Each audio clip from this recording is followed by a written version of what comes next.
Secondary hyper tension എന്ന് വെച്ചാൽ ഏതെങ്കിലും ഒരു രോഗത്തിൻ്റെ ഭാഗമായിട്ട്, അതായത് ഒരു സെക്കൻഡറി ആണ്, അതായത് ഒരു അസുഖത്തിൻ്റെ ഭാഗമായിട്ട് നിങ്ങൾക്ക് ബി പി ഒരു സിംറ്റം ആയിട്ട് വരുന്നത്.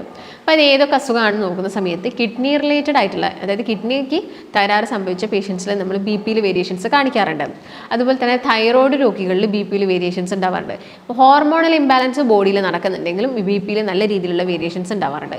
അതുപോലെ തന്നെ ഞാൻ നേരത്തെ പറഞ്ഞ ഒരു വെയിറ്റ് കൂടാന്ന് പറഞ്ഞൊരു കണ്ടീഷൻ്റെ ഭാഗമായിട്ട് വരാറുണ്ട് ബി പിയുടെ പ്രശ്നങ്ങൾ. അല്ലെങ്കിൽ ഞാൻ നേരത്തെ പറഞ്ഞ പോലെ തന്നെ റീനൽ കംപ്ലയിൻസ്, മറ്റെന്തെങ്കിലും റീനൽ കംപ്ലയിൻസ് ഉണ്ടെങ്കിലും ഈ രീതിയിൽ തന്നെ നമുക്ക് ബി പി കൂടുതലായിട്ട് കണ്ടുവരാറുണ്ട്. അപ്പോൾ പ്രധാനമായിട്ടും ബി പി കൂടുന്ന അസുഖങ്ങൾ എന്ന് പറഞ്ഞാൽ ഇതൊക്കെയാണ്.